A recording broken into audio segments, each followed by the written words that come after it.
friends, how are you? Ricardo here, back again on another video. This one's a little bit different. I thought I'd try something a little bit less produced to me. I know my stuff isn't super produced, but like just sort of a different idea. This one is more off the cuff, less, not separating channels, just phone camera. Doesn't mean the other ones are gonna be gone. They're still gonna be happening. These are just to be more frequent, actually. I figured it'd be nice to have like a few updates from just regular life and stuff that happens, and that I think might be curious. Almost like a little video journaling kind of a thing. And just last week, a couple weeks ago. Sorry, time flies by. I had a little fun gig at Small's Jazz Club in New York City. Just mute my guitar here. Forgive the click. Had a fun little gig in New York City at Small's Jazz Club. Great band. Dan Weiss on drums, Joe Martin on the bass, Miguel Zenon on the saxophone. Miguel has been a superhero of mine forever. Back when I was starting out with jazz, starting getting more serious about learning jazz.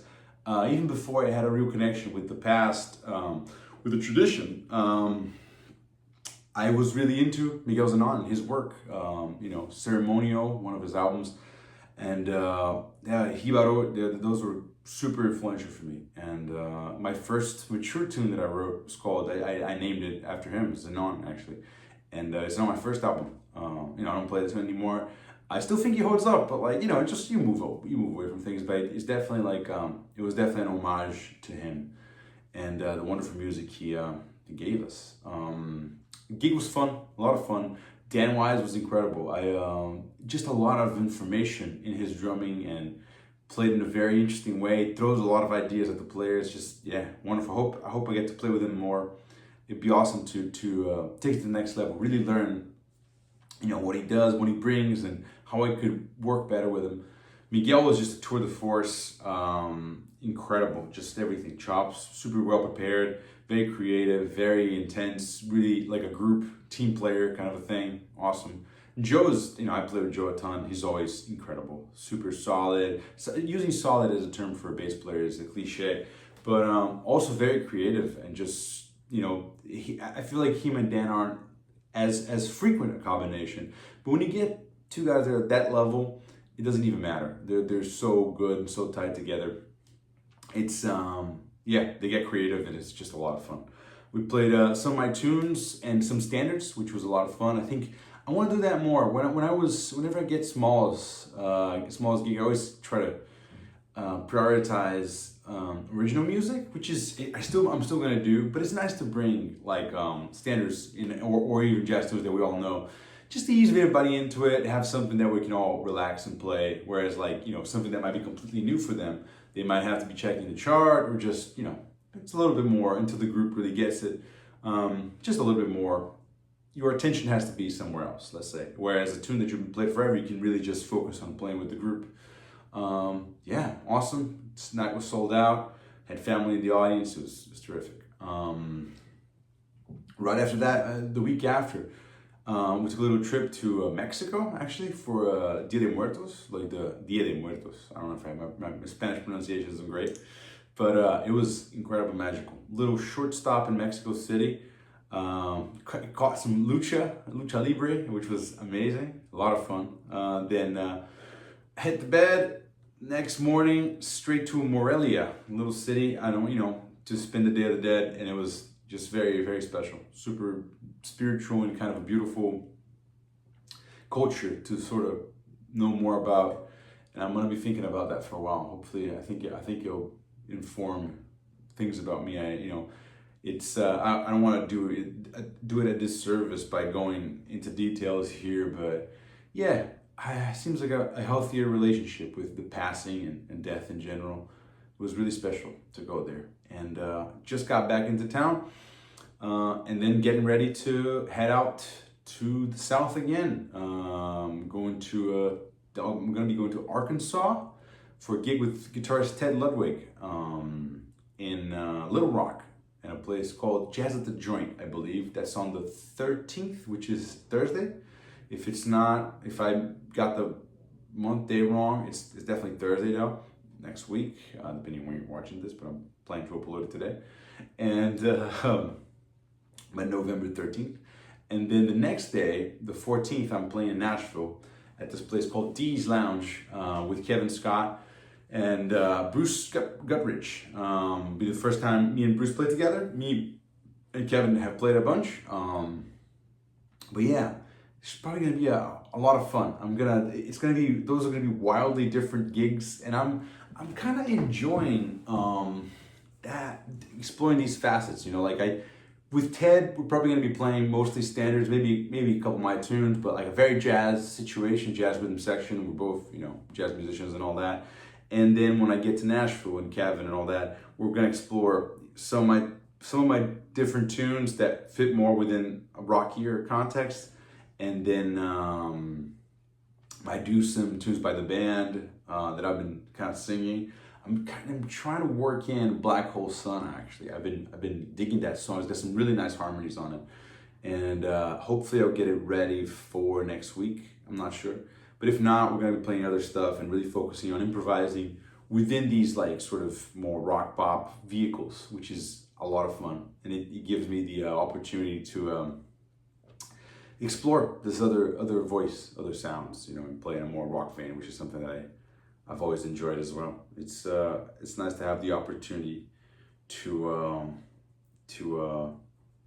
diversify and play different things. As far as I on a little detail on those things just happened right before the Smalls gig.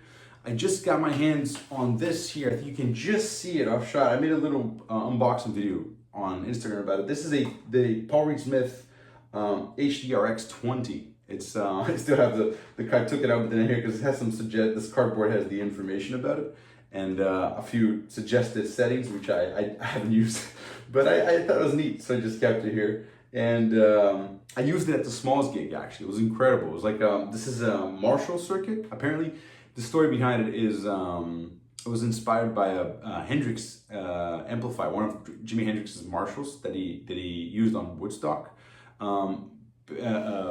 Paul Reed Smith got his hands on it and sort of reversed engineered it and kind of created this amp, the Paul Reed Smith HDRX.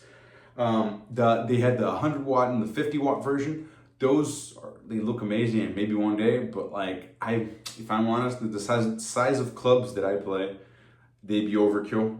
So I got my hands on the HDRX20, which I love. I've been really digging this amp. It's plenty loud for I think most people. And it's funny, I mean, everything is basically running flat here. I just have the treble and the bass volume a little bit down because it's bedroom level. You know, I don't want to kill my neighbors too much, but it just sounds incredible. I got my verb on here, but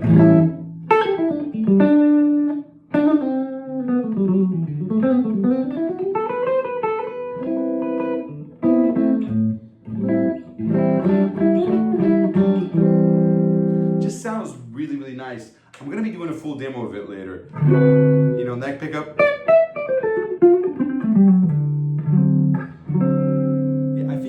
Complements this guitar really well, actually. You know, I've heard said that people think of Marshalls as these like overdrive distortion machines, heavy gain, but they actually sound really great, really clean, you know, which I've been super into.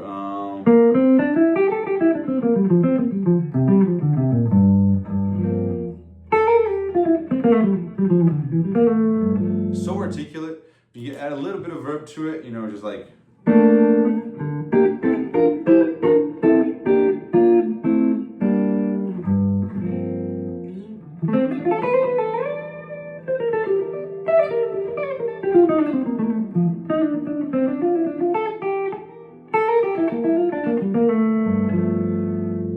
know what I'm saying? Very, very articulate, neck position, no mud at all. You know what I mean? If you go down the bridge, you know.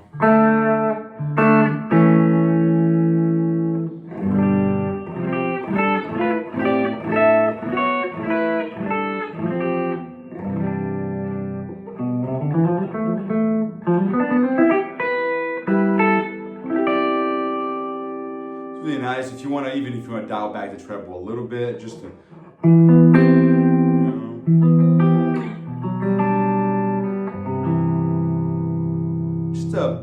nice amplifier. I'm working on a demo of this thing that's gonna be coming out pretty soon. Yeah, I haven't really, you know, found a really bad sound to go with it, really, you know.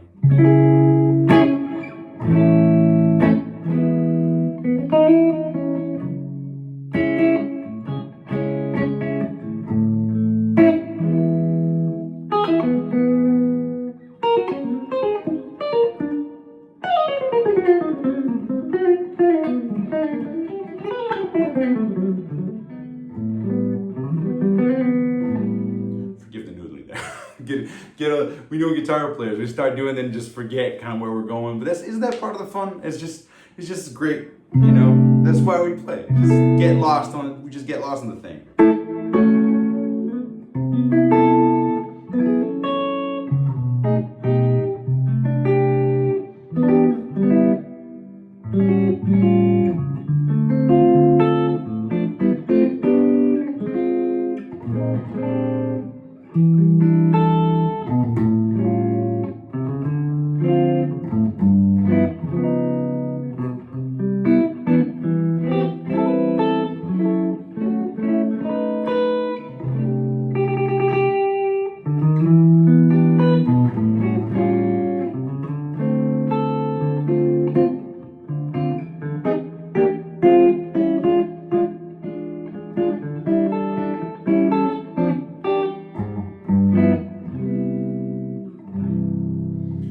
And there's gonna be, you know, gain to it. Don't worry, we'll do the whole thing when the time comes. But just a beautiful amplifier. Already, I'm gonna put the whole set also from Smalls up online because this thing just sounded great. I used a little bit of gain on it, all kinds of things. Beautiful amplifier. You know, Marshall circuit. I never, you know, it was what I wanted all along. I've had Fenders and these different kinds of amps, you know, forever, and I was missing one of those. Who knew? Who knew? What else? A little kind of an anecdote I was thinking about, because when I was flying to Mexico, I took a nylon string with me just to sort of keep the chops a little bit. It didn't work. I barely played it, but you know, it was nice. I got a couple of compositional snippets when I got back home at night. I was just like fingering it, and you know, maybe I figured if inspiration struck, I had a little guitar with me, you know, and it was super easy on the way in. Big plane, fit on the overhead, no problem.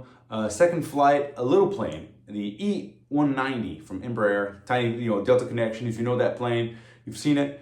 Again, no problem, fit in the overhead. Got to the destination, was there, no issues whatsoever. On the way back, I have to say, it's funny. It's almost like the ground crew is like, it's always they always want to make it sort of a, you know, sometimes you get unlucky with this, and the guy was just decidedly, you know, no, you can't bring it in, you can't bring it in. And I try to explain, you always have to be nice. Those people are just doing their job, and they're responsible for keeping the thing running smoothly. So I want to preserve my instrument, but at the same time, I try to be understandable and not get on their bad side. I think everybody should keep their manners. That usually works out for the best too for you. But anyway, the guy was like, he's not gonna fit, you know, it's bigger than regulation and all that. Well, I said, how about this? I'll try it. If it doesn't fit, you can just gate check it. You know, that's kind of the deal. And I knew the plan. I knew it was going to fit anyway, but I just offered, you know, and honestly, I wouldn't have been, you know, I would have gate checked it. But anyway, get to the plane. After a little bit of discussion, of course it fits, no problem. You know, all good. Take that flight on the second leg, which was the funny part. We were flying from Mexico City to New York, and big plane again, not as big as the one on the way in, actually. This was a 737, I believe. On the way in, it was some sort of Airbus. But still, got in, case, the classical guitar case fit perfectly on the overhead. And then this guy, you know, this girl comes in and she wants to put her bag on it. And I'm like, let me maybe try to arrange it. The steward gets a little like uneasy about it, and he's just like, let's try the guitar somewhere else. I'm like, well, the guitar's already in there. And I was figured, like, you know, no offense or anything, but like most people don't ever touch their carry-on luggage the whole flight. It wasn't, you know, this wasn't like a personal purse or a laptop thing. It was a bag, like a hefty bag on the big side, actually. And it seemed like it would have been just so easy to gate check the bag. But he thought the best way to go about this was to take the guitar out and try to find a different spot for it. I try to be accommodating. I said, hey man, you know, if you can find something, maybe the closet. So we'll try the closet. I'm like, okay. So we went, closet was full. Anyway, up and down the plane. The lady's bag is in the overhead. And I'm kind of like, whoa, what's gonna happen now? I think it was too late for it to get gate checked, and he didn't offer me that option anyway, so I don't know. And I wasn't particularly keen on it, but anyway, bigger plane, but you know. And then eventually he said, we'll put it on an empty seat as long as it's off of the area between the seats, the sort of the where we're supposed to move if there's an emergency or go to the bath, whatever. And I just thought it was hilarious because like the whole time the plane had, it was really nice and accommodating because they never let you take the seats unless you buy a seat. So that was really nice. But I couldn't help but think how much trouble he went through taking the guitar out of the overhead and just trying to find, whereas like, you know, before the whole flight went by, the bags were untouched on the overheads.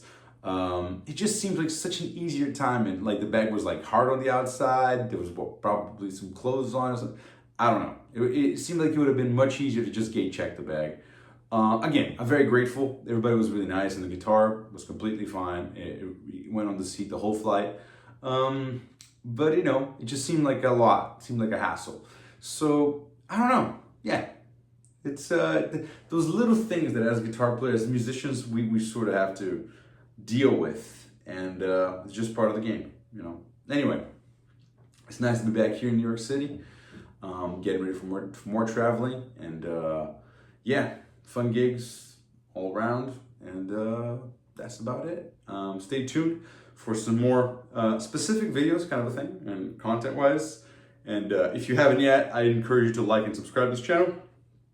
It's for free. Well, why not? You know what I mean? Get hip to the videos that are coming out.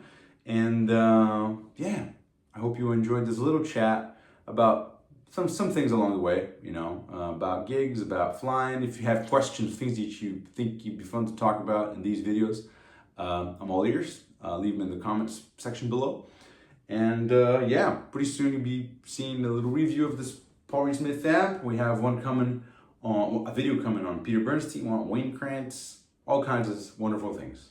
I'll see you out there, yeah, or, you know, yeah, out there, yeah. You're not gonna be here. So anyway, have a good night or day, whenever you catch this, and I'll see you next time. Thank you.